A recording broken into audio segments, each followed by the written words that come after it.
watching Dante Boxing Nation.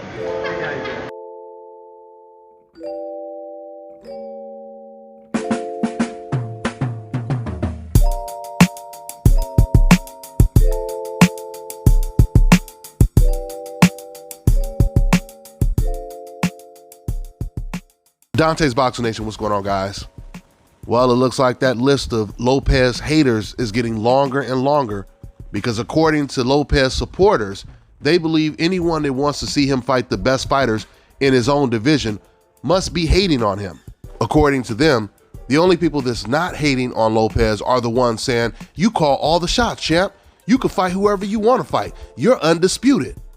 It's crazy, man, because I never thought I'd see the day where people would be using that word undisputed as some type of immunity for Teofimo Lopez. I mean, these people are making it sound like this is just a race and Teo has already crossed the finish line. But in the sport of boxing, the race is not over until you retire. So getting back to hating on Lopez. First, we heard Ryan Garcia say he wants to see Teofimo fight Devin Haney and he will fight the winner. After that, we heard Teo's own promoter come out and say everything that Teo has been saying about sending out a contract and all of this stuff, it's all ridiculous talk. Now Josh Taylor, he says that he's not going to fight Teofimo until Teo cleans up his own weight class because there's way too many good fighters for him to fight in his own weight class. Let me quote exactly what he said. Okay, so when Josh was asked in a recent interview what he thinks about facing Teofimo Lopez, this is what he had to say. Quote, "It's another fight that can happen. I'm not ruling it out, but I think he needs to defend his titles. Forget about me for the minute. There's a lot of good fights at lightweight there that he can prove that he is the best, completely secure his legacy at lightweight." End quote. So from that point on in the interview, he goes on kind of breaking down how a fight with him and Teo would actually play out. But something else he said was interesting is he called him a unified champion. He said, hey, look, he's a unified champion for a reason. Meaning Josh Taylor is even acknowledging that Teofimo is not the undisputed champion at lightweight because he does not have all of the belts. Listen, let me say this. It's one thing when fans are pressuring you to fight the best opponents in your own division. But when the guys that you're going after, like Ryan Garcia and Josh Taylor, because before, it was only about a week or two ago that Teo, he was making Ryan Garcia and Josh Taylor pretty much priority, or at least Josh Taylor versus Jose Ramirez, the winner, because we just heard the Teo say fighting Devin Haney or Tank Davis or even Shakur Stevenson makes no sense. But it does make sense for them to fight Ryan Garcia or George Gambosis or once again, Josh Taylor. And by the way, guys, the reason why I usually don't mention Jose Ramirez's name that often, because I feel he has no chance against Josh Taylor. And right now, we don't even know if he's going to take the fight because Team Taylor, they've been waiting forever for Ramirez to sign the contract. So we'll see if he ever does. But back to Josh Taylor. I'm telling you, man, this is a huge statement to hear it from Josh because Teo has been adamant about fighting Josh Taylor. That's the only time he gets excited when people mention Josh Taylor's name or Josh Taylor versus Jose Ramirez. And now Josh Taylor is basically telling Teo he needs to do exactly what Josh Taylor did at 140. Guys, Josh Taylor, he completely cleaned out the 140-pound division. He entered a tournament that even Jose Ramirez refused to enter because Jose Ramirez, he had been avoiding Regis Prograis for almost 2 years. They kept trying to force that fight and Jose would not take it. Josh Taylor, he had no problem entering the tournament. Regis Prograis had no problem entering the tournament. And Josh Taylor, he won this tournament. Josh has beaten, I think his last 4 fights, all of his opponents were undefeated. So Josh Taylor is practicing what he preaches. He's saying, Teo, you need to do the same thing I did at 140. You need to be doing it at 135. You haven't even proved that you're the best in your own division yet. That's exactly what Josh just said. This is why I don't understand why people from DAZN, people from ESPN, they keep saying he calls all the shots. He can fight whoever he wants to. How can you fight whoever you want when you have 3 or 4 other either undefeated or undefeated champions in your division. And we still to this day don't know who the best fighter is at 135. There's no doubt about it.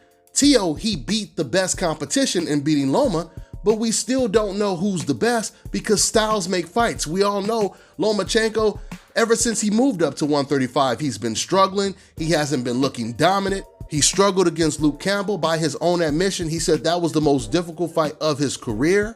He got knocked down and struggled against Jorge Linares, and then he ended up losing to Teofimo Lopez. And he didn't really throw any punches for the first 6 rounds. He was afraid to engage. So Teo beating Lomachenko tells us nothing about his chances of beating a Devin Haney, a Tank Davis, or even a Ryan Garcia, or even a Josh Taylor.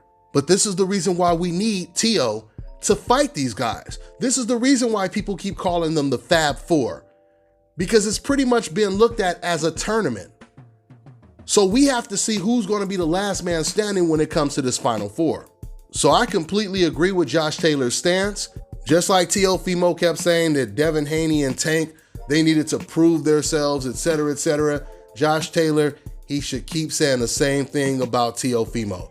Don't give him a shot until he cleans out the lightweight division, just like you and Terrence Crawford cleaned out the 140-pound division. So I've been telling you guys for the longest, man, pressure busts pipes, and there is a lot of pressure on Teo right now to take the most meaningful fights in his division, which is against Devin Haney and Tank Davis, or Tank Davis Ryan Garcia winner if that fight gets signed. Teo, he keeps saying that he's going to fight Devin Haney next if a deal doesn't get struck when it comes to George Kambosos. But George Kambosos, he keeps saying all of this is BS and the fight is going to happen. So we'll see how that plays out. But once again, you know, Teo, he just recently said, I think he just said yesterday, he's only going to fight 1 or 2 more times at lightweight, and then he's going to move up to 140 because he can't make the weight anymore, or it's starting to get harder to make the weight. Once again, this makes no sense to me. If you're only going to fight at 135 1 or 2 more times, why are you wasting your time fighting a mandatory when you have the Fab Four that you're a member of? Why wouldn't you go directly after them and then move up to 140? I mean, it almost sounds like he's saying there's a possibility that he could end up moving up to 140, knowing that he didn't prove that he was the best in his own division, as Josh Taylor put it. I mean, I've already said it before and I'll say it again. Even if he gave up the belt, they're still going to call him undisputed because he's on the hope list right now. That's why they're going to do it. They don't care how many belts he has, how many belts he doesn't have. They made that clear. So not only will they still call him undisputed, but it doesn't really matter because he's about to move up in 2 fights according to what he just said, and he ain't going to have none of the belts anymore. So what's the difference giving up the belt now and giving it up a year from now? But maybe this news of what Josh Taylor just said is going to derail Teo's plans. He may be forced to go ahead and clean up all of the business at 135 if Josh is telling him, I'm not going to fight you until you clean up your own mess. So Teo said an announcement is coming really, really soon. We'll see what he decides to do. That's all I got for now, guys. I'm on to the next one. Oh yeah, and one more thing. I had a couple people in my comment section saying they were having a problem going to the website where you learn how to do stocks and trades with me. You need to make sure you add HTTP to the link address, because if you just put www, the website won't work. What's going on, guys? You know, I've always wanted to find a second source of income. And I've always wanted to learn about stocks and trades because I've heard so much good stuff about it. So I finally found a way to do it. And now I'm learning from 6, 7, 8-figure traders. So not only am I learning from them, but the most important thing is I get to copy their trade. So I get to earn while I learn. Now, if you want the full details, click on the link below so you can learn while you copy and paste their trades. And just understand this, guys, just by watching the video, you're doing a great job of supporting my channel, and I appreciate it. And the craziest thing about doing this trading is you can do it anywhere. All you need is an internet connection, and you can do it just with your phone. So if you want to learn how to make a second income alongside me without having to pitch, sell, or recruit, go ahead and click on the link below, and I'll see you inside.